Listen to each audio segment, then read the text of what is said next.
Right, all you're missing in these signs behind you is a Kentucky Derby winner. Yeah, hopefully we could be nice to fill that in this year. We'll see how it goes. Talk about essential quality after you won the Breeders' Cup and he gets the time off and he's coming into Southwest. Is that a nerve-wracking time for you? Or?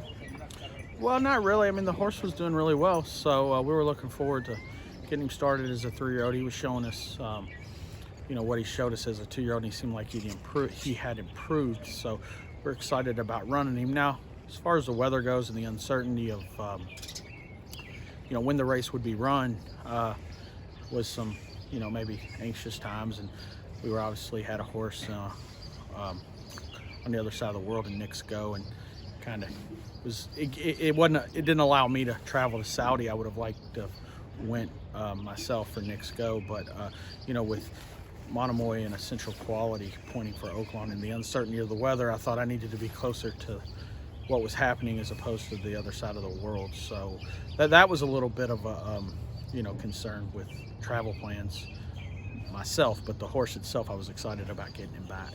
You felt, because history is full of a lot of 2-year-old champions and Breeders' Cup Juvenile winners who don't train on, as they say, but with his pedigree, what he was showing you all the signs that he had trained on. Yeah, he had showed us all the signs that he had trained on. We never shut him down. We kept him in some light training post Breeders' Cup. So I thought that was a good thing. You live or you learn with these horses all the time, and they're all different. They all respond a different way. We shut British Idiom down after her 2-year-old campaign. It was, a great campaign, Breeders' Cup winner, champion, 2-year-old filly. We shut her down for 30 days, and, I don't know. She came back, she was good, but never really moved forward. And maybe it just wasn't in the cards for her, but it seemed like he moved forward, and, I didn't want to completely shut him down with, obviously, the Kentucky Derby being the goal and feeling we needed to get 2 races in him prior to the Derby. So, everything's went really, according to plan with Essential Quality since the Breeders' Cup, and, knock on wood, we can keep things that way over the next 5-6 weeks. How about the decision for the 2-race campaign to go in the Southwest and then to go to the Bluegrass at Keeneland? I mean, Arkansas Derby a week later, he's won at both tracks. It's a grade 1, it's more money, but he doesn't need a grade 1 at this stage. He doesn't need the money. Mm-hmm. Was the thinking, the timing, the fact it's in Kentucky? Well, we knew we were going to take him to the fairgrounds to train. The Lecomte was probably a little early in the year to get him going.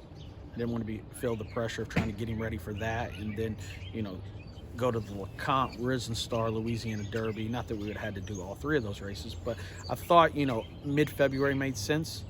I wasn't wild about a 1 1/8 off the layoff for him in February. I thought the 1 16th made more sense. Obviously, it was a nice purse, but it wasn't really a thing with as far as the purse money, and it gives us an opportunity to ship him. We didn't get to run him out of his own stall, educate him a little bit, things like that. I think those are positive experiences, as long as they handle it well, that they can benefit from, and he did. He was able to ship up there 3 or 4 days before the race.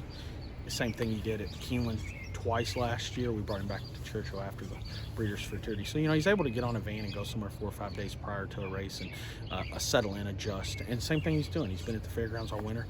He shipped last night to Keeneland, made it in good shape this morning. And, I feel confident that he's going to run his race. He's, like I said, been able to breeze at other tracks and then ship in and perform well. So, obviously, once the Bluegrass is over, hopefully it goes the way we want, everything works out well. He'll come to Churchill and be able to run out of his own stall 3rd race off the layoff. What about his work Saturday at Fairgrounds? It was really good. He's a very consistent workhorse. He worked with Spa City, another good Offen horse that's a good workhorse as well. They worked 5/8 from the half-mile pole, and I think 1 minute and 2/5 out, 1:14, well in hand, exactly what we wanted to see, and he came out of the race great. We actually jogged him yesterday morning at the fairgrounds. Came out of it in great shape, and we put him on a van yesterday evening, and he made the trip to Keeneland this morning in good shape. It's looking like a small field. And even the Southwest, for usually Arkansas, you get pretty full fields. The Southwest is a smaller field. I'm guessing you're glad that he got in a lot of full fields last year, too, that you've had that experience. Yeah, he had the Breeders' Cup, obviously the Breeders' Fraternity, and even his race here as a 2-year-old Kentucky Derby Day in September. He's been able to take dirt He's been able to, inside, outside of horses. He's a seasoned horse as far as the trips he's gotten. It's not like he just breaks and he's right there and he just runs away from him. So, he's won his races, pretty much the first 3 were all different styles of winning, from sprinting to going a mile and 16th. So, confident that he doesn't need a certain trip in order to win. He's able to set off the pace of wherever he needs to be. And, he easily, he won by, I think, 4.5 lengths, the Southwest. Again, this would be a short field. You're confident he's going to get everything he needs out of the 2 races? Yeah.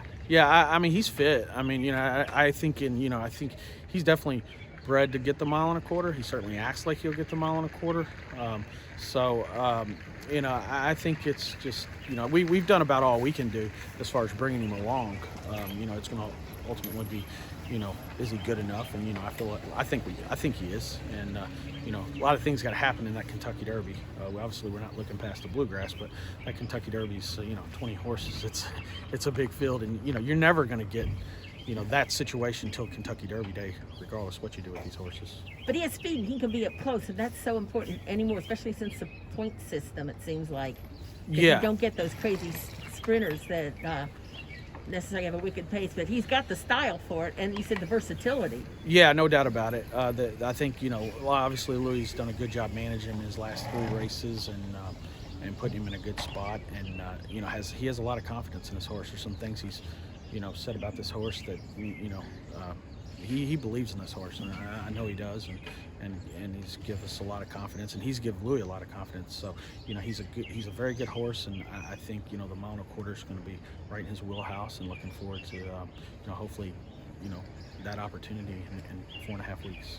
Can we get an update on Mandaloun? Any explanation for his? No, not really. I mean, as far as the explanation, no excuse really at all. He's actually here at Churchill. He looks amazing. He's moving great. I've talked it over with Garrett O'Rourke from Juddmonte Farm, and we're going to press forward to the Kentucky Derby, straight. To the Kentucky Derby. We're going to let him train along. If he's training well and he's doing well, we're going to pursue that. He's a good colt, and I really don't know what to make of his Louisiana Derby. This horse was training as well as a horse could train. His works were phenomenal. He's moving great, and just for whatever reason at the half-mile pole 3.5, just didn't really take the jock there like we were expecting him to, and not really much of an excuse. The 2 horses on the inside of him went right on, and he was kind of out of gas. So, I'm glad he came out of it in good order, and like I said, talked it over with the Juddmonte camp, and we're going to pursue the Kentucky Derby, and excited about the opportunity. From the development standpoint, you gotta be glad that the Risen Star was a mile and 1/8. I'm thinking in retrospect now. Yeah, no doubt. I mean, he's a horse that, once again, Inner Mischief, Empire Maker Mare, I've always felt like he's a horse that, the mile and a quarter would suit him. The Louisiana Derby, for whatever reason, like I said, it's just one you just draw a line through. I hate using that cliche, but it's what we're going to do, and we're going to march forward, and hopefully we'll have a better horse on Kentucky Derby Day. And then if I can just get an update on Caddo River, who will go in the Arkansas Derby. Mm-hmm. He had a fantastic move on Saturday at Oaklawn. He's a very, very good workhorse, gives you a lot of confidence. I mean, I think that was the reason he was the big favorite in the he was favored over Bob Baffert's horse that's very obviously Concert Tour. So he just didn't fire like we expected. We're hopeful that he'll rebound. We're pointing for the Arkansas Derby. He has one more work this week, and that race is we're gonna be a little more aggressive. We've talked it over the ownership group, John Ed Anthony, myself, Florent, have talked about being more aggressive. I can't predict what anyone else is going to do, but we're not going to set on him quite as much as we did last time. Playing armchair jockey, I mean, that's anybody can do that, but Florent's content with being a little more aggressive in the Arkansas Derby. So we're excited about the opportunity at that level again, and hopefully he can prove himself a Kentucky Derby horse as well. I haven't seen you in person since you are now the North American champion trainer for 2020, and just put that in perspective. And now that it's been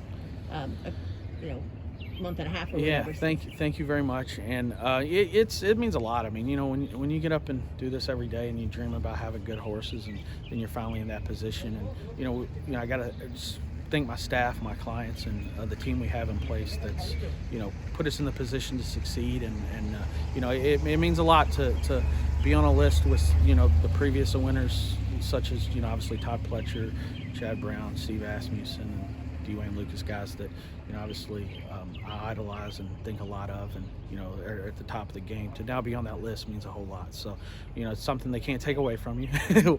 Forever have that, and just very, very fortunate and blessed to be in a position to, with like I said, great clientele and great help. So that's what it basically comes down to, and it was a great achievement.